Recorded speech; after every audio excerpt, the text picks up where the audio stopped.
एक drug dealer पैसों के चक्कर में फंस जाता है। ये पैसे उसे इंश्योरेंस से मिलने वाले थे। उसने किलर हायर किया, पर इस किलर को एज अ कोलैटरल कुछ चाहिए था, तो अपनी सिस्टर को कोलैटरल रख देता है। अब आगे क्या होगा ये हम आज की हमारी मूवी किलर जो ये 2011 की एक थ्रिलर हॉलीवुड मूवी में देखेंगे। अगर आपको वीडियो अच्छा लगता है तो प्लीज इसे लाइक और कमेंट जरूर कर दीजिएगा। अब मैं बिना किसी देरी के एक्सप्लेनेशन स्टार्ट करते हैं। मूवी स्टार्ट होती है और हम हमारा मेन कैरेक्टर जिसका नाम है क्रिस, ये बहुत ही ज्यादा डरा हुआ घर पर आता देख सकते हैं। बाहर बारिश चल रही थी और उसके मदर ने उसे घर से बाहर निकाल दिया था, तो अपने फादर के पास सो आ गया। उसके फादर ने शार्ला नाम की लड़की से शादी कर ली थी। क्रिस की सिस्टर डॉटी भी इनके साथ ही रहती है। शार्ला पूछती है क्या तुम्हारे मदर ने फिर से तुम्हें घर से बाहर निकाल दिया। फादर कहते हैं कि क्या तुमने उसे फिर से मारा। क्रिस कहता है कि मैंने सिर्फ उसे पुश किया था। क्रिस अपने फादर एंसल से कहता है कि जल्दी से पैंट पहनो, हमें बाहर जाना है, एक प्राइवेट चीज पर मुझे आपसे बात करनी है। बाहर जाकर उसने कहा कि मुझे $6,000 की जरूरत है। अगर उसने वो पैसे पे नहीं किए तो उसका बॉस उसे मार डालेंगे। एक्चुअल में क्रिस ड्रग डीलर था। एंसल ने कभी भी इतने पैसे देखे नहीं थे, तो उसे वो हेल्प नहीं कर सकते। क्रिस कहता है कि मुझे सिर्फ $1,000 दे दो, बाकी का मैं इंतजाम कर लूंगा, पर इतने भी पैसे एंसल के पास नहीं थे। एंसल उसे पूछता है कि एक्चुअल में हुआ क्या था। क्रिस ने कहा कि मेरे पास ड्रग्स थे और मदर ने वो चोरी कर लिया। मदर और उसके बॉयफ्रेंड ने मिलकर इसे सेल कर दिया था। अब जितने पैसे अपने बॉस को उसे देने थे उतने उसके पास नहीं थे। इसी वजह से अपनी मदर के साथ उसका झगड़ा हुआ था। मदर के बॉयफ्रेंड का नाम है रेक्स। क्रिस अपने फादर से कहता है कि अगर आपको $15,000 मिल सके तो आप क्या करोगे। एंसल ने कहा कि मैं कुछ भी सेल नहीं करने वाला। क्रिस कहता है कि मैं एक पुलिस ऑफिसर को जानता हूँ जिसका नाम है जो। ये अपने फ्री टाइम में लोगों को मारने का कॉन्ट्रैक्ट लेता है। वो खुद पुलिस ऑफिसर है, तो इस वजह से उस पर कोई भी शक नहीं करता।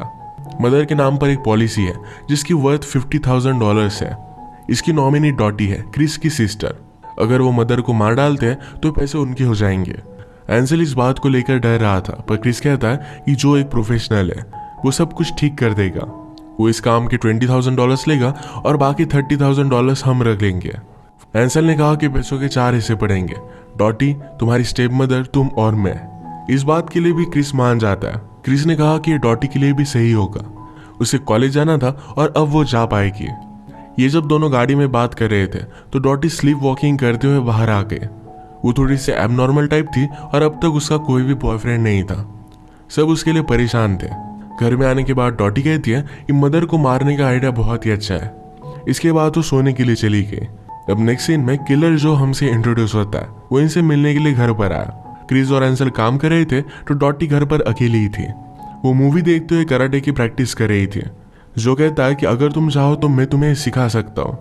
अपनी मीटिंग के बारे में उसने उससे बात की। डॉटी उससे बात करने लगती है, पूछती है क्या तुम टीवी में जैसे डिटेक्टिव दिखाए जाते हैं वैसा ही कुछ काम करते हो। जो ने कहा कि मैं एक्चुअल डिटेक्टिव हूँ। वो क्यूरियस थी कि क्या जो ने कभी किसी को शूट किया है। जो कहता है कि जिन लोगों को मैंने मारा है तुम उन्हें नहीं जानती। वो बहुत ही मिस्टीरियस और डेंजरस था। थोड़ी देर में क्रिस ने जो को कॉल किया और वो कहता है कि हम जरा काम पर है, तुम यही आकर हमसे बात करो। वहां पर पीछे एक शांत जगह थी जहां पर वो बात कर सकते थे। क्रिस कहता है कि मेरी मदर को मारना बहुत ही जरूरी है, पर ये काम मैं नहीं कर सकता। जो कहता है कि मुझे इन सब बातों में कोई भी इंटरेस्ट नहीं है, हम काम की बात करते हैं। मैं जो भी काम करूंगा इसके मुझे $25,000 लगेंगे। क्रिस ने सिर्फ 20,000 बोले थे, तो आंसर को थोड़ी प्रॉब्लम थी, पर फिर भी इस बात के लिए मान जाते हैं। जो कहता है कि मुझे सारे पैसे एडवांस में चाहिए। तुम्हारी मदर का मुझे पूरा शेड्यूल दोगे और उसी के हिसाब से मैं उसे मार डालूंगा। इस काम में मेरे कुछ रूल्स हैं। अगर इन्वेस्टिगेशन हुई और पुलिस तुम पर शक करते हैं और इसमें अगर तुमने मेरा नाम ले लिया तो मैं सब लोगों को मार डालूंगा। वो फिर अपना एडवांस मांग रहा था। क्रिस कहता है कि मेरे पास कुछ भी एडवांस नहीं है। एक्चुअल में मदर को मारने के बाद ही पॉलिसी के पैसे हमें मिलेंगे और हम वो तुम्हें पे कर देंगे। जो कहता है कि इस तरीके से मैं काम नहीं करता। इसके बाद वो यहाँ से जाने लग जाता है और बाहर उसने डॉटी को खेलता हुआ देखा। थोड़े टाइम में उसे लाइक करने लग गया था। जो क्रिस से कहता है कि हम एक अलग डील कर सकते हैं, जब तक काम नहीं हो जाता तब तक तुम्हारी सिस्टर तुम मुझे दे दो एज अ कोलैटरल। इसके बाद वो चला गया। आंसर कहता है कि हमें उसकी क्या जरूरत है, हम खुद मर्डर कर लेंगे। क्रिस ने कहा कि हमसे छोटी छोटी चीजें सही से हो नहीं पाती और हम मर्डर क्या करेंगे। इन्होंने इस बात पर थोड़ा सा सोचा और दोनों मिलकर डॉटी को एज अ कोलैटरल रखने के लिए मान जाते हैं। इसके बाद हम शार्ला को देखते हैं। शार्ला किसी और आदमी के साथ बातें कर रही थी। आज रात उसके साथ मिलने वाली थी। शार्ला को उस आदमी के साथ अफेयर चल रहा था और उन दोनों के न्यूड फोटोज भी उसके पास थे। थोड़ी देर में शार्ला से मिलने के लिए डॉटी आ जाती है। शार्ला को भी सारे प्लान के बारे में पता था। उसे पता था कि डॉटी को एज अ कोलेटरल रखा गया है।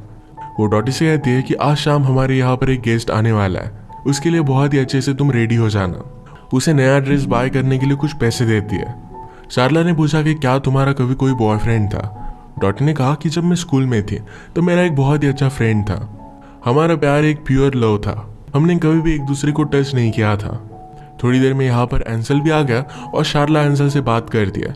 उसने कहा कि डॉटी को इन सब चीज़ों में कोई भी एक्सपीरियंस नहीं है, वो कभी भी एक्चुअल डेट पर नहीं गए, हम ऐसा कैसे कर सकते हैं।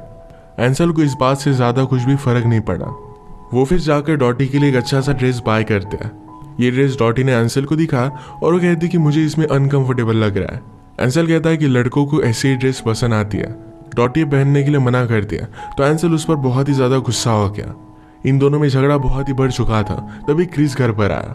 वो डॉटी को बचा लेता है। उसे कहा कि उसे जो भी कंफर्टेबल लगे यही उसे पहनना चाहिए।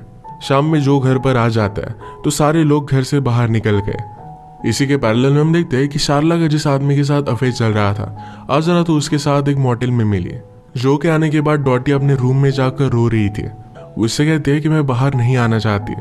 जो कहता है कि तुम्हें अपना जितना टाइम चाहिए उतना तुम ले सकती हो। उसे कंफर्टेबल फील कराने के लिए उसे एक स्टोरी सुनाता है।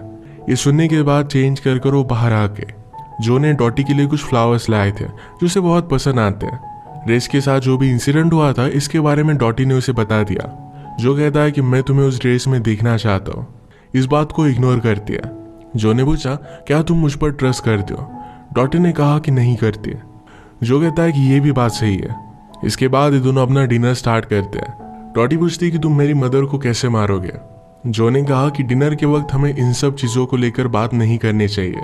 डॉटी कहती है मैं मेरी फैमिली में सिर्फ अपने ब्रदर से ही प्यार करती हूँ। जब मदर और फादर का डिवोर्स हुआ था तो उसने मुझे बहुत सपोर्ट किया था।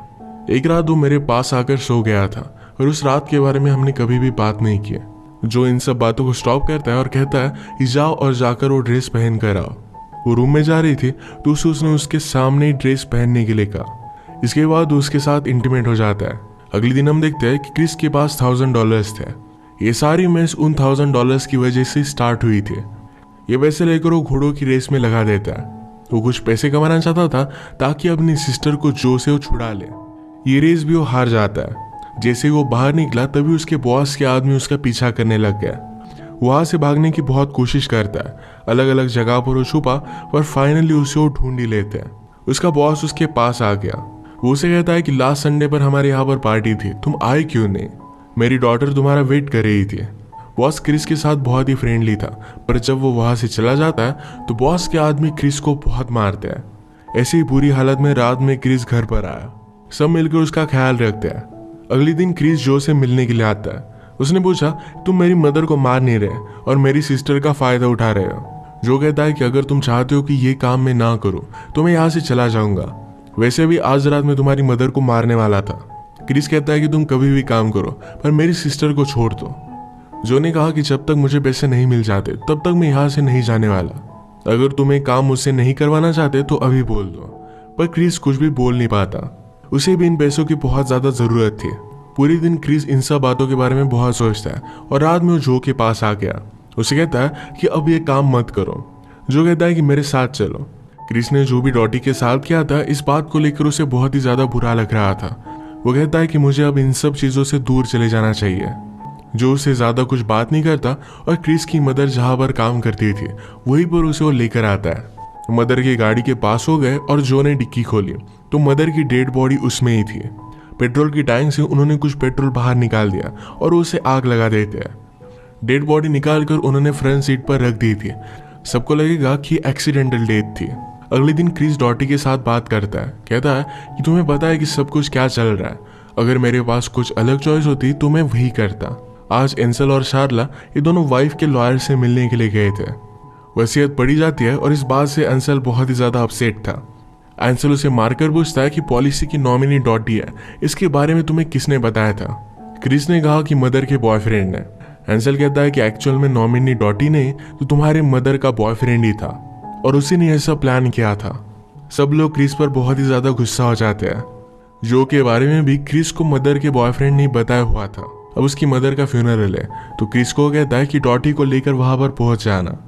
क्रिस ने डॉटी से कहा कि मुझसे बहुत बड़ी गलती हो गई, अब हमें यहाँ से चले जाना चाहिए। हम दोनों एक नई सिटी में जाते हैं और वहां पर एक नई लाइफ स्टार्ट करेंगे। डॉटी कहती है कि मुझे लास्ट टाइम जो से मिलना है। क्रिस इस बात से उसे मना करता है, तो डॉटी उसके साथ आने के लिए मानती नहीं। क्रिस कहता है कि ठीक है, तुम एक बार उससे मिल लो, रात में मैं तुम्हें लेने के लिए आऊंगा और मेरे साथ तुम आ जाना। इसके बाद फ्यूनरल होता है। डॉटी ने सारी सिचुएशन के बारे में जो को बता दिया था। हम फिर जो को मदर के बॉयफ्रेंड को पकड़ता हुआ देख सकते हैं। पैरेलल में क्रिस ने अपनी सेफ्टी के लिए गन बाय कर ली। रात में डिनर के वक्त जो घर पर ही था। शार्ला कहती कि मुझे पता था कि क्रिस कुछ ना कुछ तो गड़बड़ कर ही देगा। इस बात से जोक को शार्ला पर शक चला जाता है। वो कहता है कि तुमने ये बात क्यों कही, क्या तुम इन सब में इन्वॉल्व थी? शार्ला कहती कि मुझे कुछ पैसे मिलने वाले थे। शार्ला कहती रिक्स भी इडियट है और उसने क्रिस को भी बेवकूफ बना दिया। रिक्स मदर के बॉयफ्रेंड का नाम था, तो जो को लगता है कि इन सब के बारे में शार्ला को कुछ ना कुछ तो पता था। उसने शार्ला से कहा कि अगर तुम्हें पता था कि क्रिस सब कुछ गड़बड़ कर सकता है, तुमने हम सब को रोकने की क्यों नहीं कोशिश की? इन सब में तुम भी रिस्पॉन्सिबल हो, क्योंकि तुम्हें भी पैसे मिलने वाले थे। मुझे तुम लोग $25,000 दे देते और बाकी के पैसे रख लेते। बाकी के पैसे कितने थे? पॉलिसी का प्राइस कितना था? शार्ला कहती कि $100,000। पॉलिसी सिर्फ $50,000 की थी, तो जो इस बात को पकड़ लेता है। जो ने कहा कि अगर एक्सीडेंटल डेथ हो जाती है तो पॉलिसी के पैसे डबल हो जाते हैं, और शार्ला को इस बारे में पता था। शार्ला कहती है कि मुझे इन सब बातों के बारे में नहीं पता, ये सिर्फ मेरे मुंह से निकल गया। तुम्हारे पास क्या प्रूफ है? शार्ला का जिस आदमी के साथ अफेयर चल रहा था वो आदमी रेक्स ही था, क्रिस के एक्चुअल मदर का बॉयफ्रेंड। उन दोनों ने मिलकर ये प्लान किया था। जो ने जब रेक्स को पकड़ा तो शार्ला और रेक्स की न्यूड फोटोज उसे मिल गई थी और सारी चीजें उसने फिगर आउट कर ली थी। ये फोटो जो एंसल को दिखाता है, तो एंसल भी इस बात से बहुत ही ज्यादा गुस्सा हो गया। पॉलिसी के $100,000 का चेक अब जो के पास था, पर रेक्स उसे पैसे देने के लिए मना कर रहा था। दूसरा कोई भी इन पैसों को निकाल नहीं सकता, पर जो और रेक्स में इन दोनों में फाइट हो गई। इस वजह से जो ने उसे मार दिया था। शार्ला जो पर ही गुस्सा हो गई थी, तो जो उसे बहुत मारता है। उसने उसे जबरदस्ती भी की। जो ने कहा कि मुझे तुम दोनों की मदद चाहिए, आज रात क्रिस यहाँ पर आकर मुझे मारने की कोशिश करेगा। वो डॉटी को उसके साथ लेकर जाना चाहता है। जो बहुत ही डेंजरस था, तो एंसल उसे हेल्प करने के लिए मान जाता है। जो ने शार्ला को डिनर टेबल रेडी करने के लिए कहा। थोड़ी देर में क्रिस घर पर आ गया। जो कहता है कि चलो अब हम सब डिनर करेंगे। मेरे काम के मुझे पूरे पैसे नहीं मिले, तो डॉटी अब हमेशा के लिए मेरी हो जाएगी। वैसे भी हम दोनों एक दूसरे से प्यार करने लग गए और अब शादी करने वाले हैं। इस बात की वजह से क्रिस बहुत ही ज्यादा गुस्सा हो गया। वो डॉटी से कहता है कि जल्दी से अपना सामान पैक करो और हम यहाँ से चले जाएंगे। डॉटी उन दोनों में कंफ्यूज हो गई थी। जो और क्रिस फाइट करने लग जाते हैं और क्रिस ने गन निकाल ली। ये दोनों एक दूसरे को बहुत मारते हैं। फाइनली जो क्रिस को मार ही डालने वाला था। इस काम में एंसल भी जो को हेल्प कर रहा था। इस बात से डॉटी बहुत ही ज्यादा डिस्टर्ब हो जाती है। उसने गन लेकर इधर उधर गोली चलाई और सब लोग स्टॉप हो गए। वो गुस्से में क्रिस और अपने फादर एंसल को गोली मार देती है। उन्हीं की वजह से ये सब हुआ था। उन दोनों ने मिलकर डॉटी का सौदा किया था, तो इस वजह से उसने उनसे बदला लिया। फाइनली वो जो से कहती कि मैं प्रेग्नेंट हूँ। इसके बाद उसने ट्रिगर दबा दिया। उसने रियलाइज किया था कि जो ने भी सिर्फ उसका फायदा उठाया। अब सिर्फ शार्ला बची थी, तो उसे भी वो मार डालेगी। पर जब वो जो को मारती है तभी मूवी एंड हो जाती है। डॉटी जैसी भी थी, पर वो स्मार्ट थी और अपना ख्याल रख सकती थी। लोगों ने जिस तरीके से उसे यूज किया, ये बात उसे थोड़ी सी भी अच्छी नहीं लगी और फाइनली अपना बदलाव ले लेती है। अगर आपको एक्सप्लेनेशन अच्छा लगा तो प्लीज इसे लाइक और कमेंट जरूर कर दीजिएगा। बहुत सारी मूवीज लेकर आते रहता हूँ, तो प्लीज इस चैनल को सब्सक्राइब कर दीजिए और बेल नोटिफिकेशन आइकॉन दबाना मत भूलिएगा। हम फिर से मिलेंगे और एक नई मूवी के साथ। तब तक के लिए थैंक यू।